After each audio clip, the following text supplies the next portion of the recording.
नमस्कार। रसायन के लाभों की चर्चा करते हुए आचार्य चरक ने कहा, दीर्घम आयु स्मृति मेधाम आरोग्यम तरुणमय प्रभा वर्ण स्वर औदार्यम देहेन्द्रिय बलम परम वाक् सिद्धि प्रणतिकांतिम लप्ते न रसायनात् लाभोपायो ही सस्तानाम प्रसादीनाम रसायनम। अर्थात आयु स्मृति मेधा आरोग्य तरुण वय प्रभावदार्य वर्ण औदार्य स्वर औदार्य देह बल और इंद्रिय बल तथा वाक सिद्धि की सिद्धि प्रदान करे, ऐसी औषधियों को, ऐसी प्रक्रियाओं को, ऐसी चिकित्साओं को रसायन कहा जाता है। हमने यह भी जाना कि रसायन प्रयोग की मुख्यतः दो विधियां होती हैं।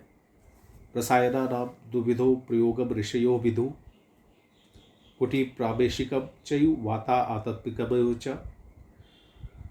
एक कुटी प्रावेशिक विधि होती है और दूसरी वातात्मिक रसायन विधि होती है। कुटी प्रावेशिक विधि उनके लिए हितकर है जो समर्थ है, रोगी नहीं है, बुद्धिमान है और जिनकी इंद्रियां उनके नियंत्रण में है। आचार्य चरक ने कहा, समर्थानाम आरोगाणाम धीमताम नियतात्मनाम कुटी प्रवेशः क्षणिनम परिच्छदवताम हिता। इसके अतिरिक्त जो सभी लोग हैं उनमें शौर्य मारुतिक अर्थात वातात्मिक विधि का सेवन कराना चाहिए।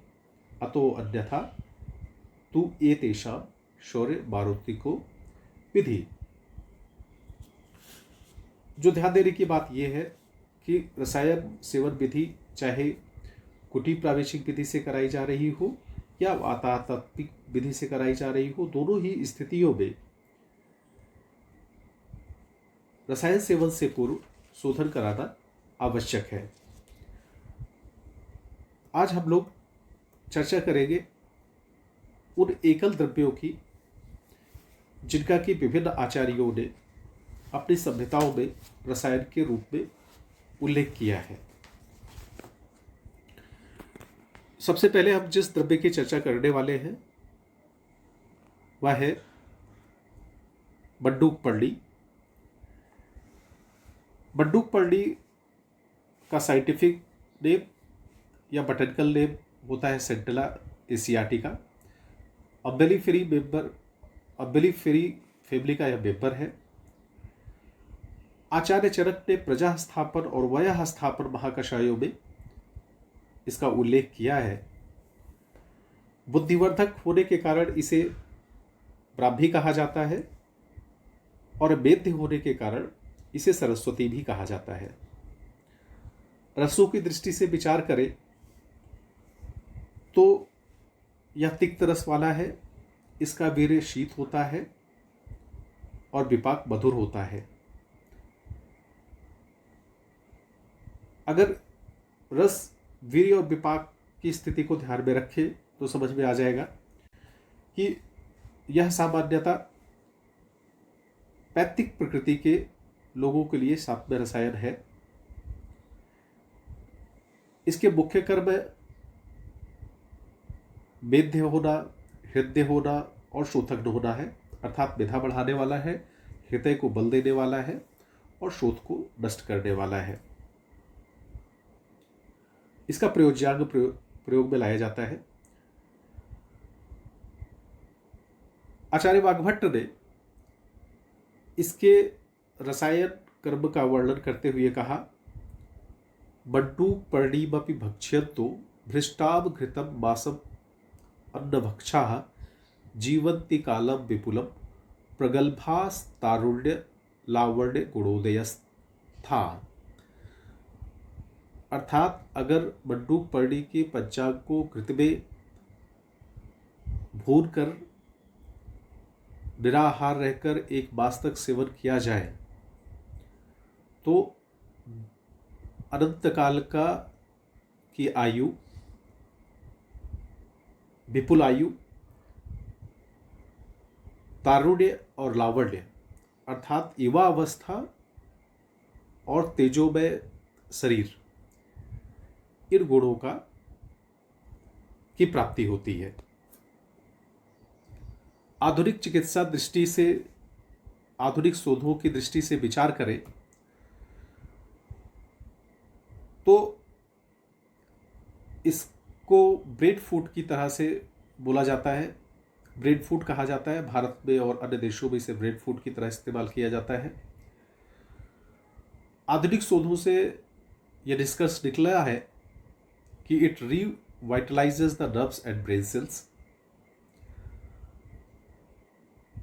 इसका प्रयोग त्वचा रोगों की चिकित्सा में और व्रण को भरने के लिए भी किया जाता है। सुभर्था आदि वैज्ञानिकों ने बताया कि it also improves the neural antioxidant status. It is proven that it improves the antioxidant status and cognitive skills in the rats.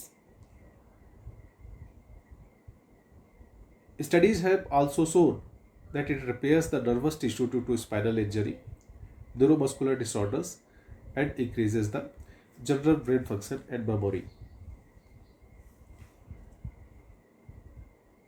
इसका प्रयोग वेद रसायन की तरह किया जाता है और जो 4 वेद रसायन आचार्य चरक ने बताए हैं उनमें इनकी गणना की गई है। और आचार्य चरक ने कहा बड्डूक पर्ण्यः स्वरसः प्रयोज्य, मतलब अर्थात बड्डूक पर्णी का स्वरस प्रयोग करना चाहिए। सुश्रुत ने इसके रासायन प्रयोग का वर्णन करते हुए कहा हित दोष येव प्रतिसंसृष्ट भक्तः यथा क्रमागारं प्रविश्य बड्डूक पर्णी स्वरसम आदाय सहस्र संतापाभिभूतं कृत्वा यथा बलं पैसा पिबेत् एवं 10 रात्रिम् उपयुज्य मेधावी वर्ष शतायु भवति। आचार्य सुश्रुत ने जो रसायन विधि बड्डूक पर्णी के संबंध में वर्णन की है वह विशेषतया कुटी प्रावेशिक रसायन विधि है और उन्होंने पूरी प्रक्रिया का वर्णन करते हुए कहा है हित दोष एव, अर्थात पहले शरीर के शारीरिक और मानसिक दोषों का शोधन करने के पश्चात प्रतिसंश्लिष्ट भक्तः, उसके बाद संसर्जन क्रम कराने के पश्चात यथा क्रमागारम प्रविश्य, जिस तरह का कुटी निर्माण हमने बताया है उस तरह की कुटी में प्रवेश करने के बाद बड्डूक पर्णी स्वरसम आदाय, बड्डूक पर्णी स्वरस को लेकर के सहस्र संताप जो मंत्र है उसकी मंत्र की का अभ्यास करके जितना आपका अग्निबल है उस अनुसार 10 रात्रि तक अर्थात 10 दिन तक अगर बड्डूक पर्णी स्वरस का प्रयोग किया जाए तो ऐसा सेवन करने वाला व्यक्ति मेधावी हो जाता है और वह 100 वर्ष की आयु प्राप्त करता है। तो सुश्रुत की जो बड्डूक पर्णी के संबंध में रसायन विधि है वो थोड़ी कठिन है लेकिन अधिक फलदायी है और टोटल जो ट्रीटमेंट कोर्स है वो 10 दिन का है। अब हम एक दूसरे रसायन की चर्चा करेंगे जिसे वचा रसायन कहा गया है। वच का जो बटनिकल नेम है, वैज्ञानिक नाम है, वो है एकोरस कैलेबस। स्वीट फ्लैग नाम से अंग्रेजी में जाना जाता है। आचार्य चरक ने लेखनी, अशोक, तृप्तिघ्न, आस्थापनोपग, शीत प्रशमन और संज्ञा स्थापन इन गणों में इसकी गणना की है। क्योंकि इसकी गंध बहुत उग्र होती है इसलिए इसे उग्रगंधा भी कहा जाता है। इसके ऊपर गाय के रोम के समान अंकुर होते हैं, इसलिए इसे गोलो भी बोला जाता है। 6 ग्रंथियां होने के नाते इसे षड्ग्रंथा बोला जाता है। पुष्प के आधार पर 3 जातियां देखी जाती हैं, श्वेत, रक्त और नील। और अगर बाजार की बात करें, मार्केट की बात करें तो 4 तरह के वच देखने को मिलते हैं। एक गुणवच है, एक पारसिक वच है, गुणवच को वच, पारसिक वच को बालवच, महाभरी वचा जिसे कुलज्जन के नाम से बेचा जाता है, और दीपांतर वचा शास्त्रों में आई है जिसे चुपचीनी के नाम से भेजा जाता है। इन सब में जो मीठी वच है, गुणवच है, वो सामान्यता जो है हम रसायन कर्म में प्रयोग करते हैं। रस की दृष्टि से यह तिक्त है, बेरी की दृष्टि से उष्ण है, और विपाक की दृष्टि से कटु है। इसलिए स्वाभाविक रूप से कटु और उष्ण होने के नाते यह कफ प्रकृति के लोगों के लिए या कफज विकारों के लिए अधिक शात्म्य है। यह वेद्य है, शामक है, संज्ञा स्थापन है, आक्षेप का शमन करने वाली है, और वेदना स्थापन है।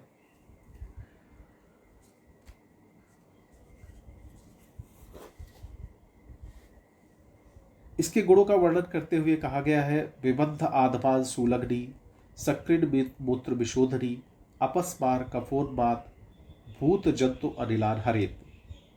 अर्थात यह विबद्ध को नष्ट करने वाली है, आम सूल को नष्ट करने वाली है, पुरीश और मूत्र का शोधन करने वाली है, अपस्मार और कफज उन्माद तथा भूत बाधाओं को एवं कृमियों को नष्ट करने वाली है, साथ में वात व्याधियों में लाभकारी है।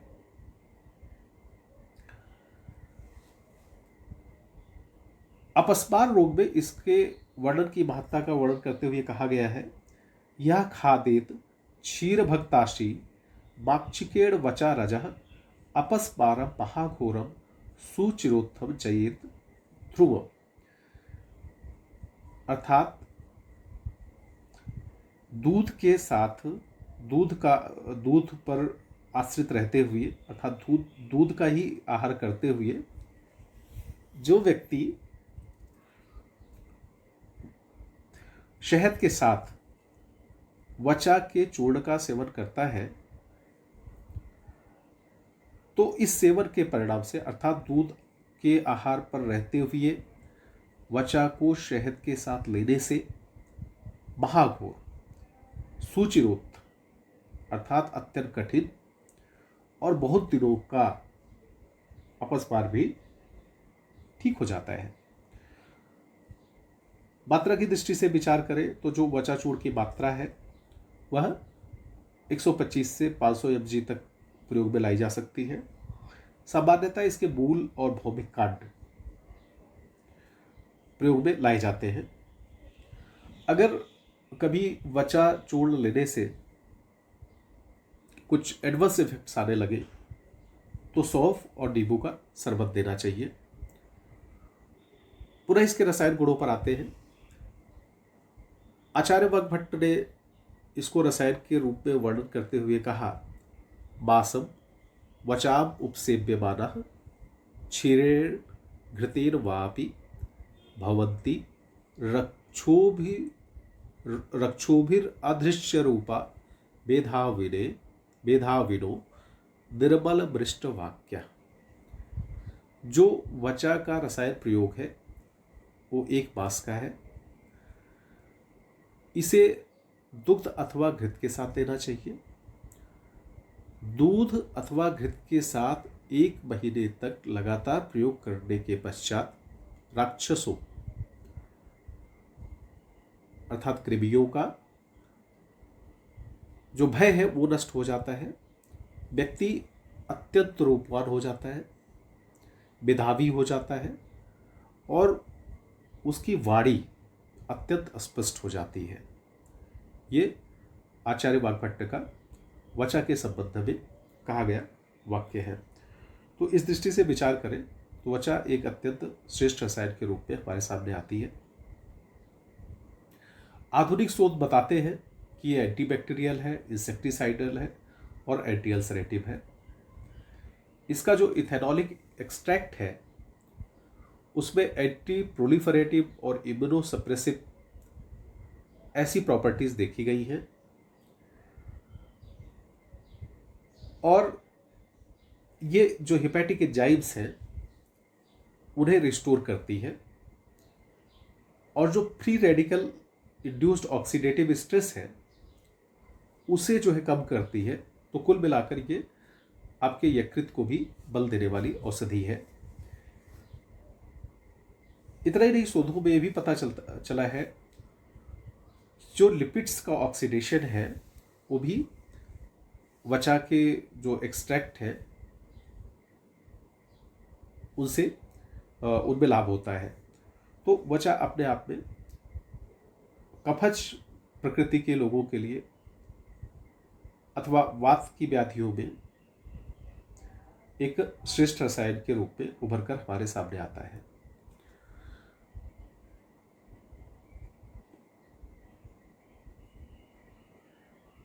तीसरा रसायन जिसकी हम चर्चा करेंगे वह है भृगराज रसायन। भृगराज बहुतायत में पाई जाने वाली, लगभग हर क्षेत्र में जहाँ पे थोड़ा पानी होता है वहाँ पे उगने वाली औषधि है। इसका जो साइंटिफिक नाम है, वैज्ञानिक नाम है, वो है इक्लिप्टा अल्बा। मार्को इसका पर्याय है क्योंकि ये बालों की सफ़ेदी को दूर करके उन्हें भौरों के रंग का बना देता है, इसलिए मार्को बोलते हैं।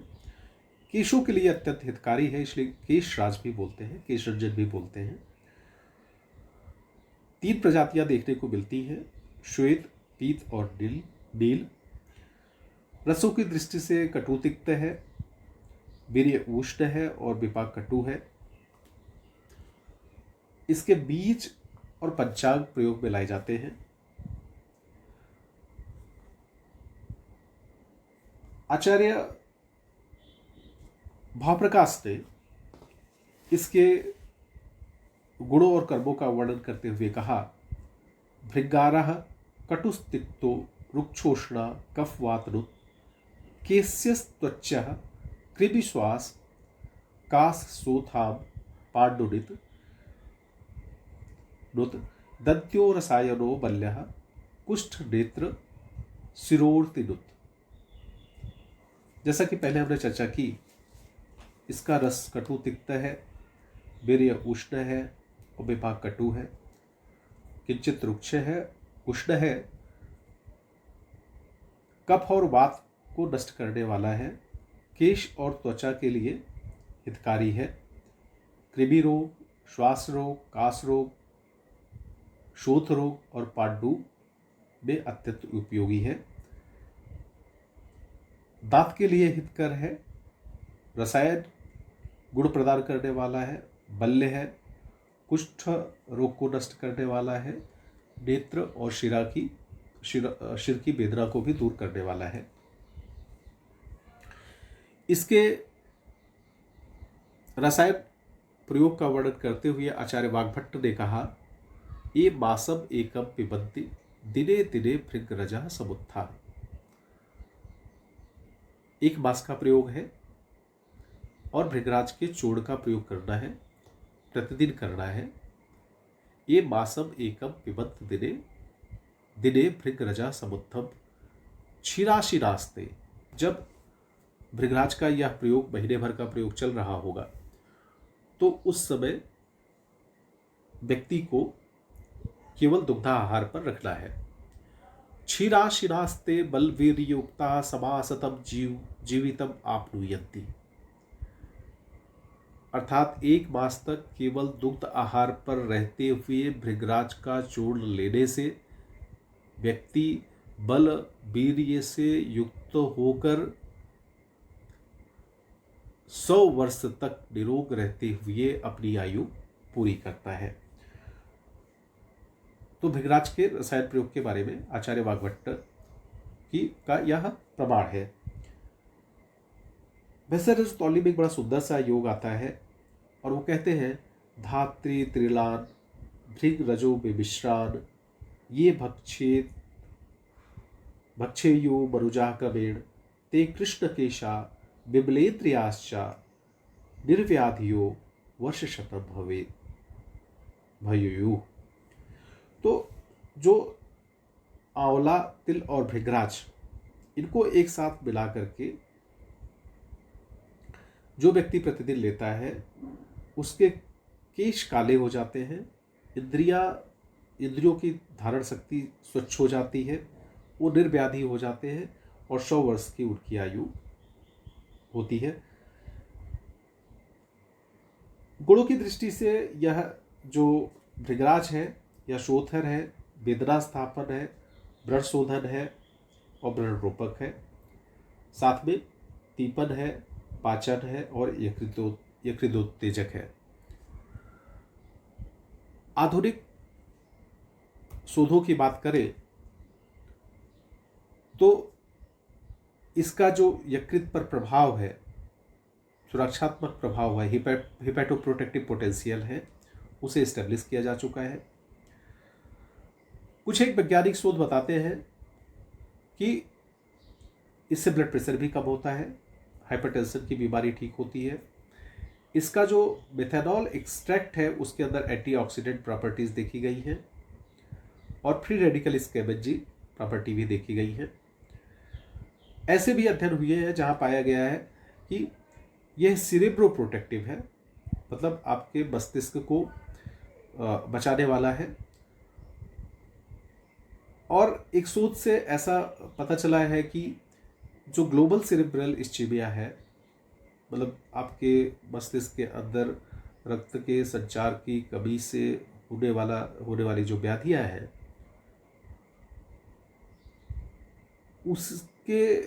उससे जो है आपको बचाता है, सेरेब्रो प्रोटेक्टिव है। ऐसा जो एनिमल ट्रायल्स हुए हैं उसमें पता चला है। तो भृगराज एक सर्वसुलभ, बहुत आसानी से मिलने वाला, बहुत सस्ता रसायन है जिसका सेवन हम लोग अपने चिकित्सकीय अभ्यास में करा सकते हैं।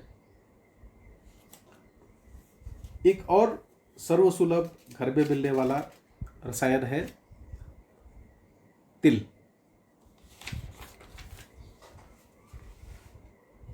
तिल का वैज्ञानिक नाम है सीसमम इंडिकम, और जैसा कि आप सब लोगों ने अपने घरों में देखा होगा,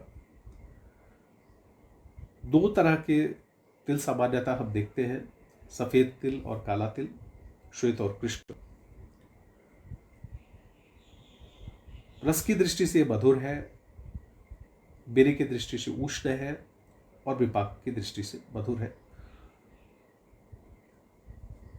कहते हैं स्निग्धोष्णो मधुरस्तिक्तः कषायम कटुकस्तिलः त्वच्चः केश्यश्च बल्यश्च वातग्ना कफ पित्त कृत। आचार्य ने कहा ये त्वच्चे है, मतलब त्वचा के लिए हितकर है, केश्यश्च केश के लिए हितकर है, बल्य है, वात का नाश करने वाला है, कफ पित्त कृत, ये थोड़ा सा कफ और पित्त को बढ़ाने वाला है। तो ध्यान दें कि जो कफ और पित्त के प्रकृति वाले लोग हैं वो इसे सीमित मात्रा में सेवन करें। वैसे तिल जो है सभी के लिए हितकर है, किंचित मात्रा में कफ और पित्त का प्रकोप कर सकता है। आचार्य वाग्भट्ट ने इसे रसायन के रूप में वर्णन करते हुए कहा, दिने दिने कृष्ण तिल प्रकुंच समम समस्नताम शीतम जलानुपान। प्रतिदिन प्रयोग करना है किस तिल का? काले तिल का प्रयोग करना है। किसके साथ प्रयोग करना है? शीतल जल के अनुपान के साथ। कैसे करना है? चबा लेना है। पोषः शरीरस्य भवत्ते अनल्पो दृढ़ी भवत्ते अमरणाच्च। ऐसा करने से शरीर का सम्यक पोषण होता है, अनल्प पोषण होता है, अत्यधिक पोषण होता है और अमरत्व अर्थात पूर्ण आयु प्राप्त होती है। आधुनिक अध्ययन बताते हैं कि तिल में विटामिन बी और आयरन भरपूर मात्रा में मिलते हैं। इसमें जिंक और कैल्शियम भी भरपूर मात्रा में मिलता है। जिंक और कैल्शियम अत्यधिक भरपूर मात्रा में मिलने के कारण से ये ऑस्टियोपोरोसिस से बचाता है। विटामिन ई बहुत भारी मात्रा में मिलता है, इसलिए त्वचा के लिए हितकर होता है। इसी तरह से इसमें फाइटोस्टेरॉइड्स मिलते हैं जो कि कोलेस्ट्रॉल को कम करते हैं।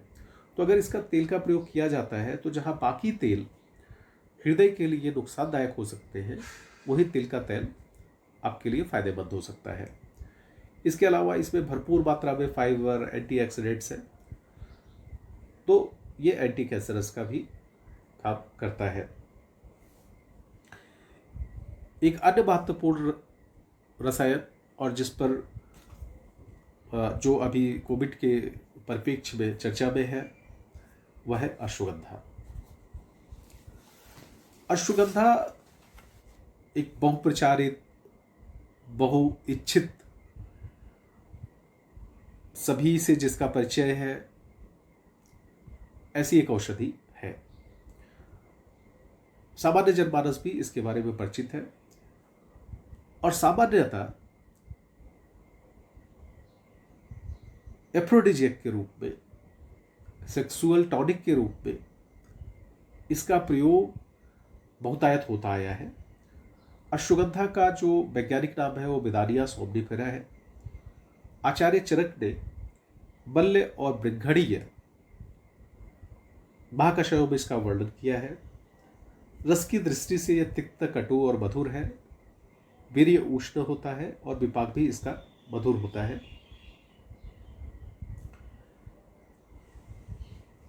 आचार्य भाव प्रकाश ने इसे बल्या रसायनी ऐसा बोला और बोला, अश्वगंधा अनिल श्लेष्म शुत्र श्रोत क्षया पहा।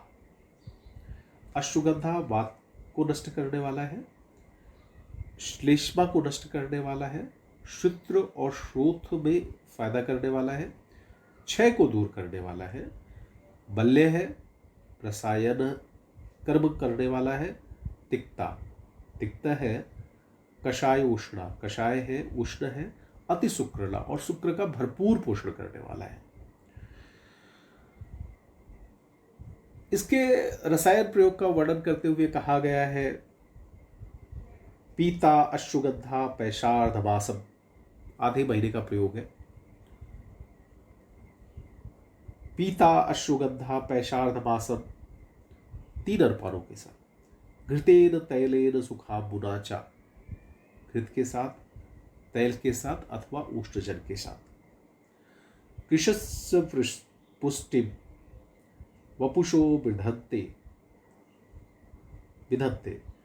कृशस्य पुष्टिम वपुषो विधत्ते, अर्थात जो कृषकाय है उनकी पुष्टि इस प्रकार करता है, बालस्य सस्यस्य यथा वृष्टि, जैसे फसल छोटी हो और वर्षा हो जाए तो उसका भरपूर पोषण होता है, भरपूर वृद्धि होती है। इसी तरह से अगर कृषकाय मनुष्य है, वो अश्वगंधा का आधे महीने का प्रयोग करता है, घृत के साथ, तिल के साथ अथवा उष्णजल के साथ। किसके साथ करना है? घृत के साथ, तैल के साथ और सूखाम्बु के साथ, उष्ण उदक के साथ। कैसे तय करेंगे? सात्म्यता के अनुसार। तो रसायन प्रयोग को फिर से दोहराते हैं। पीता अश्वगंधा पैशार्धमासम घृतेन तैलेन सुखाम्बुना च, कृशस्य पृष्टिम वपुषो विधत्ते, बालस्य सस्यस्य यथाम्बु वृष्टि।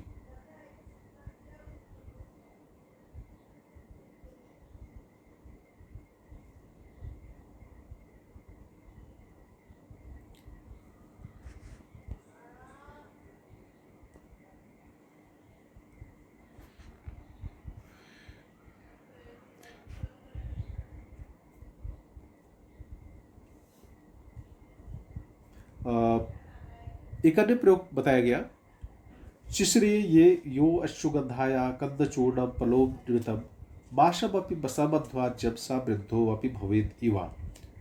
शिशिर ऋतु में इसका प्रयोग मुख्यतः किया जाता है। जो इसके कंदचूर्ण का एक पल की मात्रा में सेवन करते हैं, 1 मास तक सेवन करते हैं, किसके साथ? मधु के साथ अथवा घृत के साथ। अभी ऊपर हमने 3 अनुपानों की चर्चा की थी, घृत, तैल और उष्णजल। अब यहाँ पे एक और अनुपान है, शहद। तो ऐसे 4 तरीकों से इसका प्रयोग किया जा सकता है और जो इस तरह से करते हैं वो चिर युवा हो जाते हैं, पुनः युवा हो जाते हैं।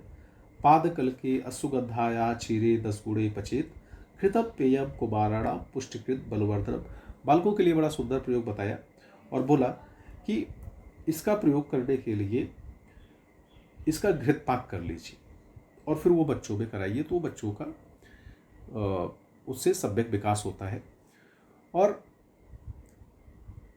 आधुनिक शोधों की बात करें तो कॉग्निशन प्रमोटिंग इफेक्ट देखने को मिला है उन बच्चों में जिनको की मेमोरी की डिफिसिट होती है, और उनमें भी उन वृद्ध लोगों में भी जिनमें की क्या कहते हैं जिनमें की मेमोरी लॉस देखने को मिलता है। इसी तरह से पार्किंसंस, हंटिंगटन्स और अल्जाइमर में न्यूरोजेनरेटिव जो डिजीज है उनमें गामा बायोमेटिक इफेक्ट भी देखने को मिलता है।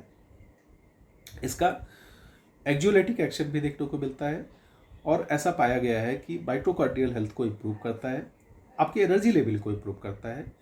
इसके एंटी इन्फ्लेमेटरी और एंटी आर्थराइटिक एक्शन भी है। और आधुनिक शोध बताते हैं कि यह रोमेटाइड अर्थराइटिस में और ऑस्टियो अर्थराइटिस में अत्यंत उपयोगी औषधि है। तो